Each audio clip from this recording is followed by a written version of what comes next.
It's July 27th, 2026. And welcome to the video, everybody. Hope you're doing great wherever you're watching from.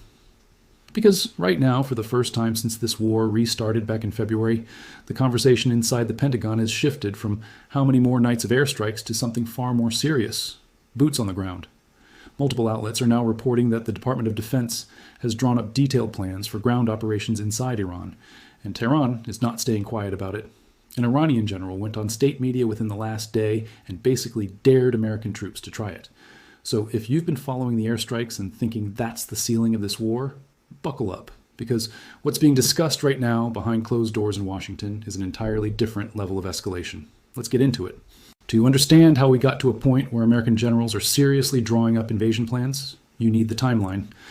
This war restarted on February 28th of this year, when the United States and Israel launched what officials called major combat operations against Iran, a full campaign aimed at destroying Iran's missile production and permanently ending any path to a nuclear weapon. For the first month, this was almost entirely an air and missile war. Airstrikes on military sites, missile factories, government buildings. Iran fired back with its own missiles and drones at American bases and Israeli cities. Brutal, but contained mostly to the skies. Then by late March, something changed.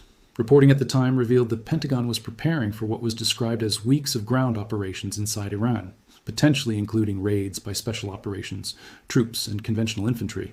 Marines had already been deployed to the region, and the Army was reportedly preparing to send thousands of soldiers from the 82nd Airborne Division to reinforce whatever came next. That's not a defensive posture. The 82nd Airborne is one of the most rapid deployment, direct action units in the entire U.S. military. You don't send them somewhere to sit around. At the time, a ceasefire negotiated in June briefly cooled things off. Both sides signed an interim memorandum of understanding, agreeing to dial back the fighting, reopen the Strait of Hormuz to commercial shipping, and set up a 60-day negotiating window for something more permanent. For a few weeks, the ground invasion planning looked like it might just stay on a shelf somewhere in the Pentagon, one of those contingency plans that gets built and never used. But the ceasefire left the actual control of the Strait of Hormuz completely unresolved, and Iran started testing that gap almost immediately, threatening and eventually attacking commercial vessels transiting the strait. When 3 ships got hit in early July, the ceasefire effectively collapsed, and the United States responded with nearly 2 weeks of consecutive nightly airstrikes across the country. And that's exactly when ground invasion planning stopped being theoretical again. According to reporting citing multiple U.S. officials, the Pentagon has been actively gearing up for raids on Kharg Island, which processes roughly 90% of all of Iran's crude oil exports, along with coastal sites close to the Strait of Hormuz. A retired Marine general who used to run American military operations across the entire Middle East went on national television and openly floated the idea that seizing Iranian territory, specifically Kharg Island, would give Washington enormous leverage at the negotiating table. That's something we should think about doing, he said, arguing that holding Iranian soil changes the entire calculus of any future negotiation. There's another operation being floated that's honestly even more audacious than seizing an island. According to reports over the past weekend, the American president is reportedly considering an operation to physically extract roughly 450 kilograms of enriched uranium from inside Iran, material that's believed to still be sitting at the original bombed sites from the 2025 strikes. Think about what that actually means for a second. Instead of trying to bomb a stockpile you can't be 100% sure you've destroyed, you send troops in, physically locate the material, and remove it from the country entirely. It's an incredibly complex mission, requiring troops on the ground deep inside hostile territory. But if it worked, it would solve the single biggest lingering question from the entire war: where exactly did Iran's most dangerous nuclear material actually end up? Now, before anyone gets the impression this is a done deal, there's real disagreement even among former military leadership about how far any of this should go. A retired Army general who used to command U.S. Central Command was asked directly about the idea of American troops rolling into Tehran, and his answer was blunt. He said he doesn't think anyone is looking to put troops in downtown Tehran. That distinction matters enormously. What's being discussed right now, according to people who've actually run these kinds of operations, isn't a full-scale invasion in the traditional sense, tanks rolling across the border, occupying the capital, regime change by force. It's something narrower: limited raids, island seizures, special operation strikes on specific high-value targets, all designed to apply maximum pressure, without committing to the kind of massive, sustained ground war that toppled governments in Iraq and Afghanistan decades ago. But even a limited version of this carries enormous risk, and that's not me being dramatic. That's straight from the analysts who study this stuff for a living. Iran fields somewhere around 570,000 active duty troops. with another 350,000 in reserve, backed by coastal missile batteries, naval mines scattered throughout the Strait of Hormuz, and swarms of fast attack boats designed specifically to swarm and overwhelm larger American vessels. Even a raid on a single island or a handful of coastal sites would expose American personnel to drone strikes, missile fire, ground combat, and improvised explosives, the exact same threats that made the wars in Iraq and Afghanistan grind on for years longer than anyone in Washington originally planned for. And Iran's response to all of this so far has not been fear. It's been something closer to a dare. An Iranian military official, identified by state media as General Assadi, went on the record within the last day dismissing talk of negotiations entirely, and instead practically welcoming the idea of a ground invasion. Our war with the enemy is a war of attrition, one that will not end, he said. Framing this as a fight Iran is fully prepared to drag out indefinitely. That's not the language of a government that's panicking quietly behind the scenes. That's the language of a government trying to project total confidence, whether or not that confidence is actually backed up by reality on the ground. And this isn't the first time an Iranian official has talked this way. Back when ground invasion planning first leaked out of the Pentagon in March, Iran's parliament speaker made a similarly aggressive statement, warning that American troops would face fierce resistance if they ever set foot in the country. "Our men are waiting for the arrival of the American soldiers," he said at the time, framing any ground incursion as a trap Iran was eager to spring. So this rhetoric isn't new. What's new is that the plans being discussed in Washington have apparently moved from early-stage contingency planning back in March to something the Pentagon is treating as an active, live option again in late July, months into a war that keeps refusing to actually end. It's worth pausing here to really sit with how strange this timeline actually is. Back in late March, the American president reportedly said the war was just 2 or 3 weeks away from being over. That's roughly 4 months ago now. Since then, we've had a ceasefire that held for a few weeks. A total collapse of that ceasefire, nearly 2 straight weeks of nightly airstrikes, a brief pause in strikes just yesterday, ongoing negotiations that may or may not be producing anything real, and now serious ground invasion planning back on the table for a second time. If you've been trying to predict when this war actually ends based on official statements alone, you've probably been wrong more than once already. And that's exactly why watching the actual military posture on the ground matters so much more than listening to any single press conference. Let's talk about why Kharg Island specifically keeps coming up in every one of these reports. Because it's not a random target. Nearly all of Iran's oil exports flow through facilities on that island. If American or Allied forces seized it, even temporarily, you're not just taking a piece of land, you're potentially choking off the primary artery of Iran's entire economy in one move. That's an enormous piece of leverage in any negotiation, arguably bigger than anything achieved through weeks of airstrikes on missile factories and military bases. But seizing an island also means holding it, defending it against counterattack, and dealing with the political fallout of physically occupying Iranian territory, something that would represent the most direct and visible escalation of this entire war since it restarted in February. Just landing troops and planting a flag. You need air cover overhead constantly to keep Iranians think through what actually holding that island for even a few days would require. You're not aircraft and drones away. You need naval vessels patrolling the surrounding waters to intercept any attempt at a counterattack by sea, including the fast attack boats and naval mines Iran is known to rely on heavily in that exact stretch of water. You need a secure line of resupply for fuel, ammunition, food, and medical support. Because an isolated island garrison with no resupply becomes a liability instead of an asset within days. And you need an actual exit plan. Because the moment you seize strategic territory, you've created a new question that didn't exist before. How and when do you leave without it looking like retreat, and without leaving a vacuum that gets filled by whatever comes next? None of that makes an operation impossible. The U.S. military has the capability to execute something like this, but every one of those requirements adds risk, adds cost, and adds time, which is exactly why this keeps getting described as still under consideration rather than already decided. The uranium extraction mission carries its own unique set of complications that go even beyond the tactical risk of moving troops through hostile territory.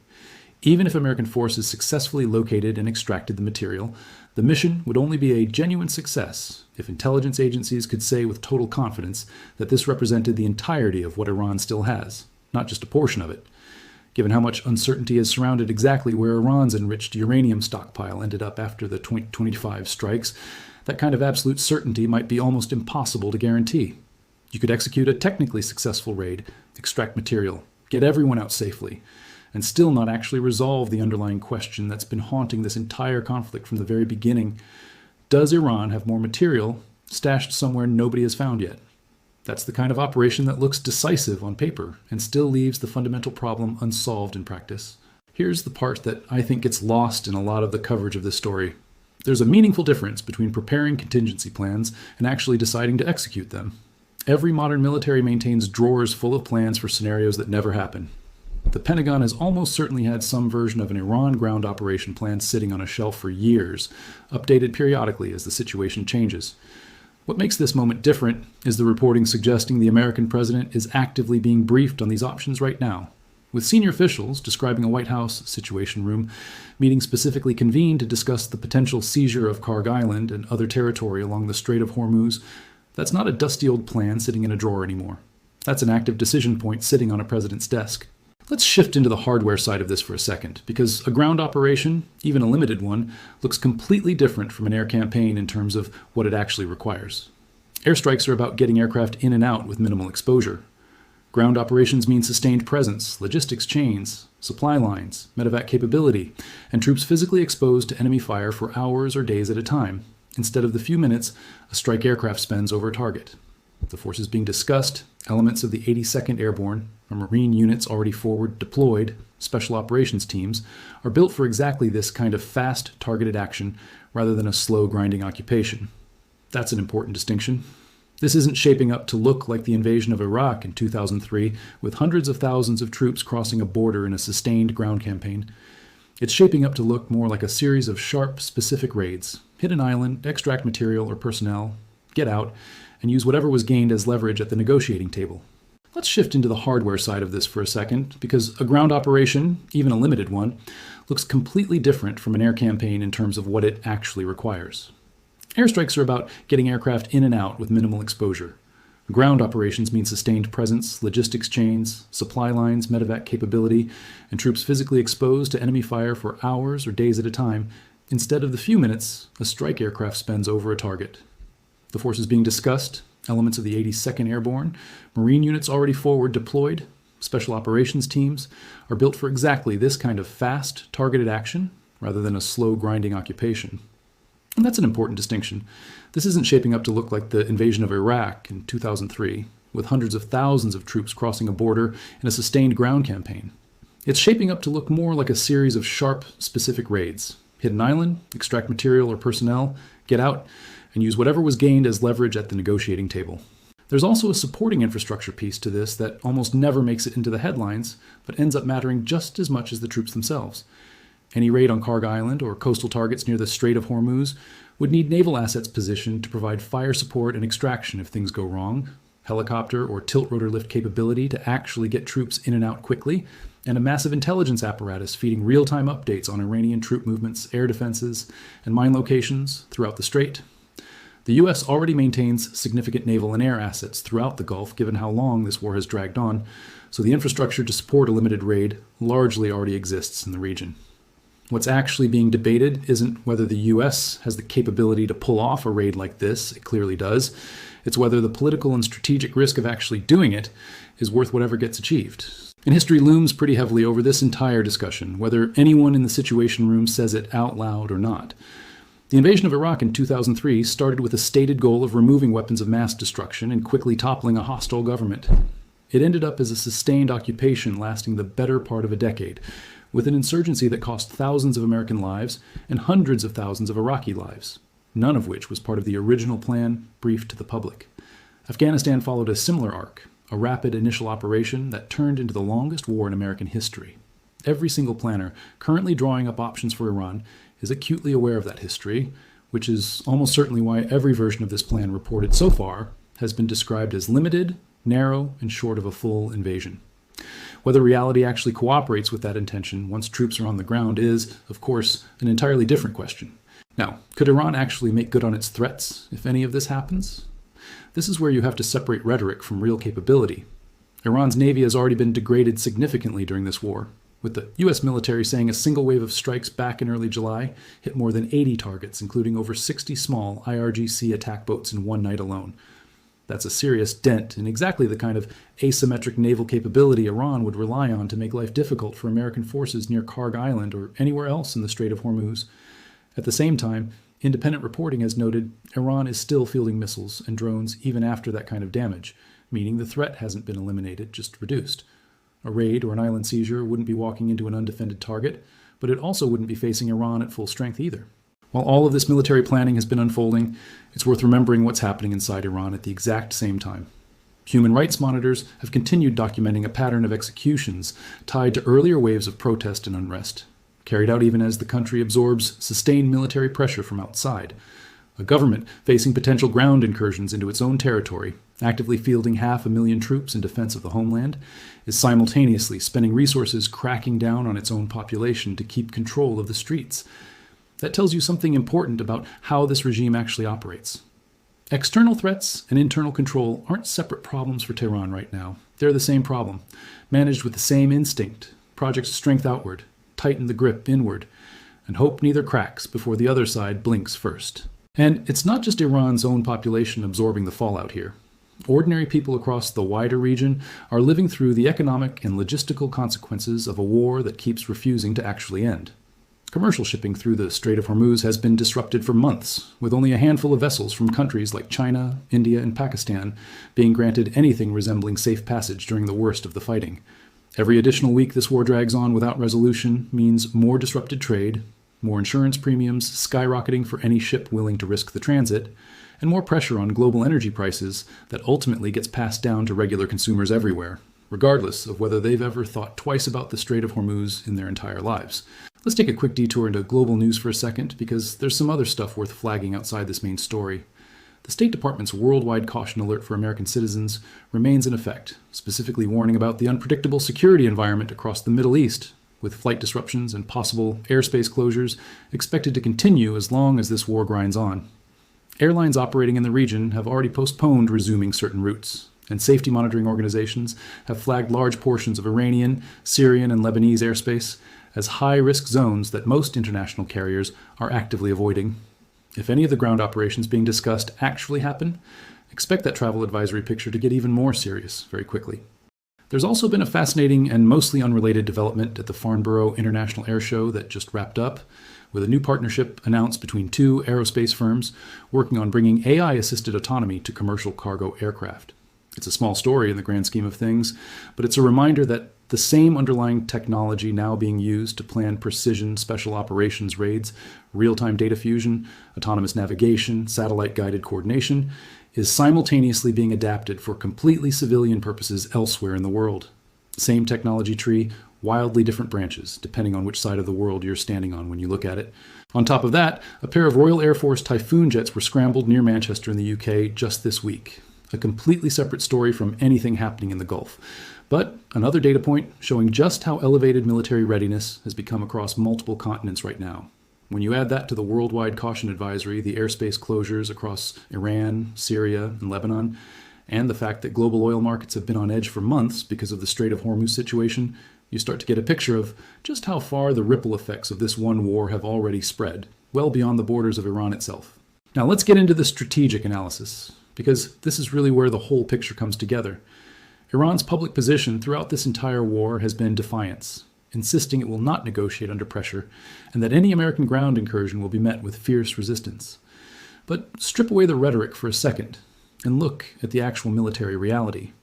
Iran's navy has taken serious damage. Its air force was never remotely competitive against modern American or Israeli aircraft to begin with.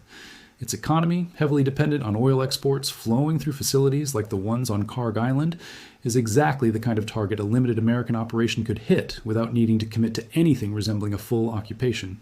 Iran's actual strength right now lies almost entirely in asymmetric options: drones, missiles, naval mines, proxy groups like the Houthis, willing to open new fronts elsewhere in the region. That's a real threat, capable of inflicting real casualties, but it's a fundamentally different kind of threat than the ability to seriously repel a determined, limited American ground operation backed by total air superiority. So why hasn't Washington already pulled the trigger on any of this if the planning is this far along? Because every serious voice inside the defense establishment understands that ground operations, even limited ones, carry a level of risk and unpredictability that airstrikes simply don't. Once American troops are physically on Iranian soil, even briefly, the potential for the situation to spiral completely out of control goes up dramatically. Casualties become more likely, Iranian retaliation becomes more likely, whether that's against American forces directly or against regional allies like Saudi Arabia and the Gulf states already dealing with their own spillover from this war through Houthi attacks. Every American administration since the Iraq War has been acutely aware of how quickly a limited operation can turn into a much longer, much bloodier commitment than originally planned. That history is almost certainly weighing heavily on every conversation happening inside that Situation Room right now. There's also a domestic political dimension to this that shouldn't be ignored. Ground invasions, even limited ones, tend to be far less popular with the public than airstrikes, largely because the moment American boots hit foreign soil, the risk of American casualties becomes immediate and visible in a way that a distant bombing campaign simply doesn't produce in the same volume. Every dignified transfer of fallen service members at Dover Air Force Base during this war has already drawn national attention and scrutiny. A ground operation, even one framed as limited and surgical, carries the very real possibility of producing exactly that kind of moment again. And any administration weighing this decision has to factor in not just the military risk, but the political cost of asking the public to absorb more losses in a war that's already stretched on for 5 months longer than originally promised. There's also a diplomatic angle that shouldn't get lost here. Reports indicate the American president has publicly said talks with Iran are ongoing, and that he believes Tehran is getting more serious about actually negotiating. If that's true, even partially, then all of this ground invasion planning might ultimately function the way military pressure often does in negotiations. Not necessarily meant to be executed, but meant to convince the other side that it could be executed, forcing concessions at the table that wouldn't come otherwise. That's a classic pressure tactic: dangle the threat of something far worse to extract movement on something smaller. Whether Iran actually believes that threat is real, given how openly its own officials have been daring American forces to try it, is a completely separate question, and one that might determine whether this entire strategy actually works or backfires spectacularly.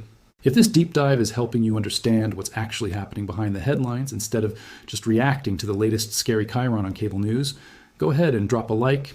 It genuinely helps this kind of breakdown reach more people who are trying to actually understand this war instead of just being frightened by 30-second clips of it. Subscribe if you haven't already, because if the Pentagon actually greenlights any of these operations, whether that's a raid on Kharg Island or something even bigger, this channel is going to have the breakdown before almost anyone else covering it. And drop a comment telling me what you think happens here. Do you think this is genuine preparation for a real operation? Or is this pressure theater meant to force Iran back to the negotiating table without ever actually pulling the trigger?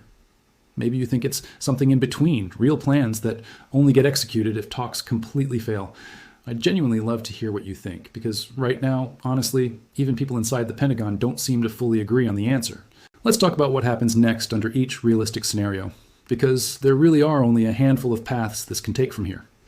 If negotiations genuinely progress, and there's some reporting suggesting Tehran might be getting more serious about talks, this entire ground invasion conversation could end up staying exactly where it's been for months. A contingency plan that gets updated, briefed, and never actually executed, existing purely as leverage. That would be the best case outcome for basically everyone involved, avoiding the kind of casualties and further escalation a real ground operation would guarantee. If talks stall or collapse entirely, which given the pattern of this war so far is a very real possibility, the most likely next step based on everything being reported isn't a full invasion in the traditional sense. It's something narrower and more surgical. A raid on Kharg Island, an attempt to seize or disable coastal infrastructure near the Strait of Hormuz, or a special operations mission targeting Iran's remaining uranium stockpile directly. Any of those options would represent the most direct escalation of this entire war, but they'd still fall well short of the kind of full-scale occupation that defined the invasions of Iraq and Afghanistan. And there's a third possibility that honestly might be the most dangerous of all: a limited operation that goes wrong. Special operations raids and island seizures sound clean and surgical when they're briefed in a situation room, but real combat rarely stays that contained. If American forces take casualties during a raid, or if Iran responds to a limited operation with a disproportionate counterattack against regional bases or shipping, what started as a narrow, controlled action could spiral into exactly the kind of broader ground war everyone involved says they're trying to avoid. That's the scenario military planners genuinely lose sleep over, not the operation as briefed, but the operation as it actually unfolds once real bullets start flying, once plans meet an enemy that has its own say in how things go. Whatever happens next, the stakes here go far beyond just Iran and the United States. Saudi Arabia, the Houthis, Israel, Lebanon, and every other regional player already tangled up in the spillover from this war would almost certainly get pulled deeper in if American troops actually set foot on Iranian soil. Global oil markets, already on edge from months of disruption around the Strait of Hormuz, would react instantly and violently to any confirmed ground operation, regardless of how limited it was intended to be. And the precedent this sets, an American ground operation against a major regional power fielding hundreds of thousands of active troops, would be studied by military planners around the world for years, no matter how this specific war eventually ends. This is genuinely one of those moments where the difference between a plan sitting in a drawer and a plan actually being executed could reshape the entire trajectory of a war that's already been raging for 5 months. The decision's being weighed right now inside the Pentagon and the White House Situation Room. Whether to seize an island, whether to send troops after a uranium stockpile, whether to gamble that limited pressure forces Iran back to the table without triggering a wider war, are the kind of decisions that get written about in history books regardless of which way they go. So keep watching how this develops, because if any of this actually happens, it won't just be the next headline in a long war. It'll be the moment this entire conflict changed shape completely. However this plays out, one thing is already certain. The name Kharg Island, which barely registered outside energy market analysts a few months ago, is now sitting at the center of one of the most consequential military decisions of this entire war. Whether it ends up as a footnote in a negotiated settlement or the site of the most direct American ground action against Iran in decades, the world is going to be watching very closely either way. And the ripple effects, economic, diplomatic, and military, are going to be felt far beyond the shores of that one small island in the Persian Gulf. Thanks so much for watching, everybody. Like the video if it helped, subscribe so you don't miss the next update. Drop your take in the comments below, and I'll see you in the next one.